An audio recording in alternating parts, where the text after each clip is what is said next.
The Afghan peace talks taking place in Doha are excluding one party which has more at stake than anyone, the Afghan government itself. The country's chief executive officer, Abdullah Abdullah, has told me there is an initiative underway which will lead to the establishment of a Council on Peace and Reconciliation in Afghanistan. He's hoping it will pressure the parties engaging in peace talks to address the Afghan government's concerns, especially when it comes to any future power-sharing agreements.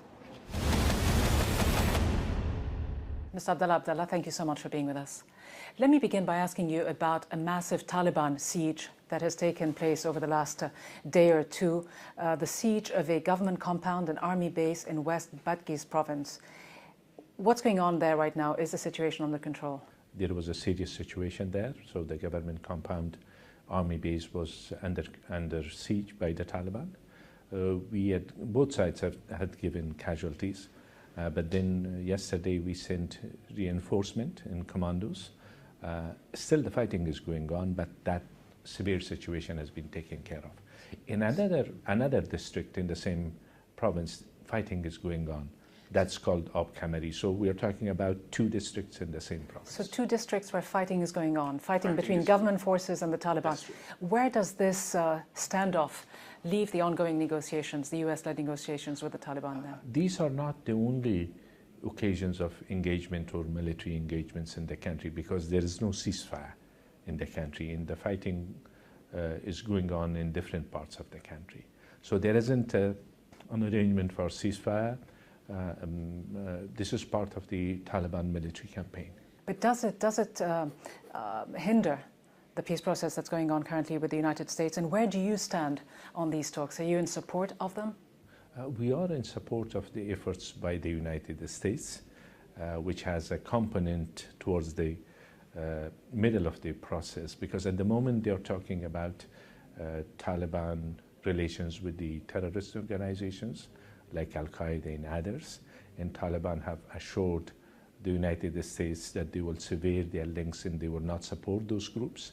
But then the next phase will be like discussions on ceasefire and also intra-Afghan negotiations. My question specifically is, where does the government, your government, stand on this? And are you as chief executive in full agreement with the president, Ashraf Ghani, about these negotiations? There are issues which has been raised by the president of the country. I'm not of the opinion that the United States is plotting against the government of Afghanistan. They are trying, and they are talking to a group which is a very hardliner group, like Taliban. Are you saying it's not easy? Are you saying that is Ashraf Ghani's position? There were some concerns in parts of our government as if the United States is sidelining the government of Afghanistan. The US envoy was in Kabul a few days ago.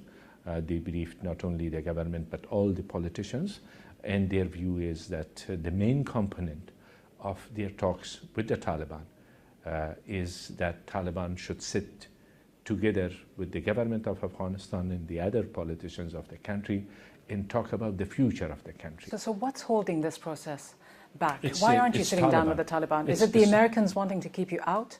No, it's Taliban position. Taliban have refused to talk to the government so far. Do you feel, as a former Mujahideen fighter, someone who's fought the Taliban for many years, do you feel that it is constructive to carry on with this peace process and in fact to open the door toward the full political participation of the Taliban within Afghanistan? It is 40 years now since the start of the war in the country. As a citizen of the country, as well as a person in the government, I do believe that wherever there is an opportunity, we should seize it, we should utilize it. And at the moment, the main obstacle is the Taliban, not the government of Afghanistan. Are you and President Ashraf Ghani seeing completely eye to eye when it comes to... On everything? Not on everything, but on this issue of getting involved with the Taliban, if the Taliban agree to it? The point is that if you want to achieve peace, there is no way but to sit together and to agree on a set of principles and on a roadmap. And in between, there is no there isn't any other way but to join hands. How much discord, if though, Taliban, is there? How much discord is there between the two of you? On this issue, no, we both are discussing these things, and also in talks to our American colleagues, we do present common positions. Sometimes there are nuances. Sometimes there is a little bit of mistrust here and there. But I want to see things clearly as it is. Tomorrow, hopefully in the coming days, there will be a leadership council for reconciliation established.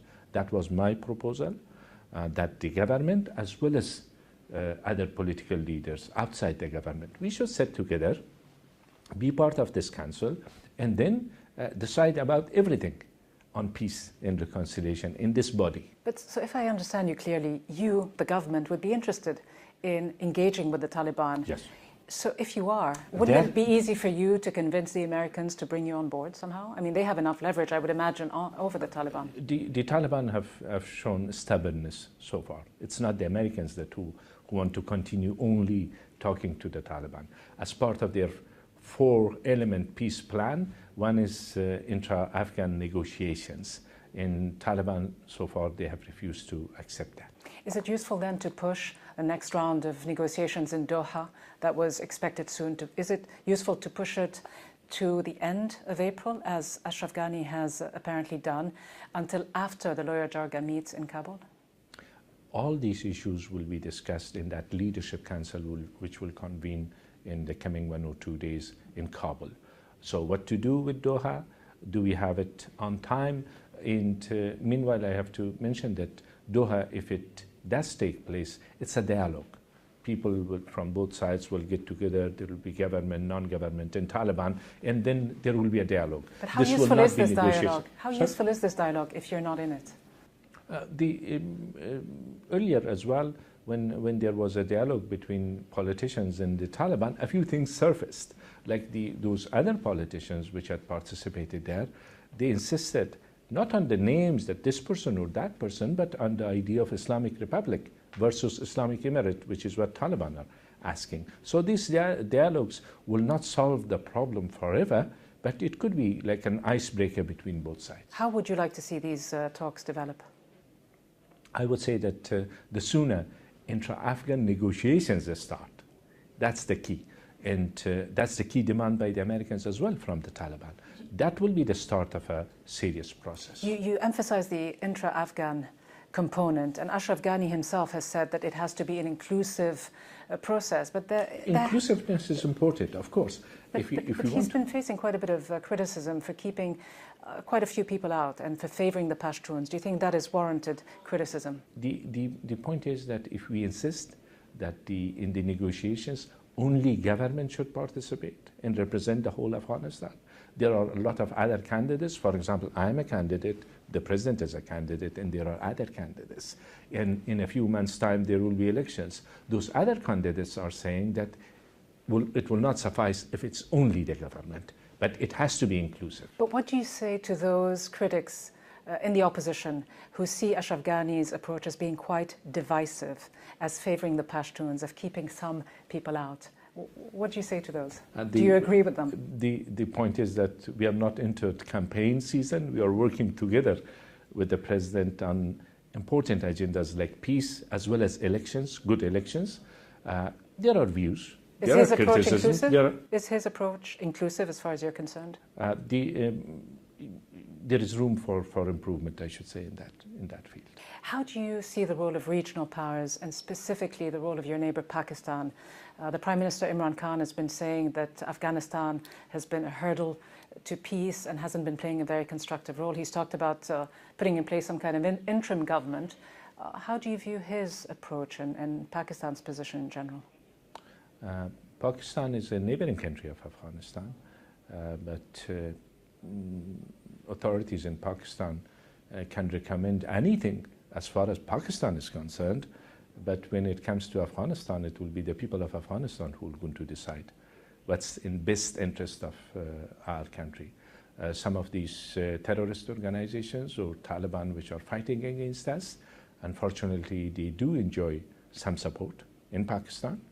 They do have sanctuaries there, And it's not in the interest of Pakistan if that situation prevails.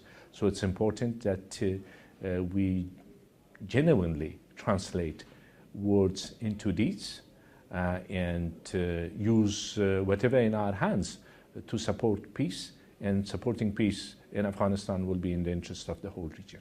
Abdullah, thank you very much indeed. You're welcome. Thank you so much. Thanks.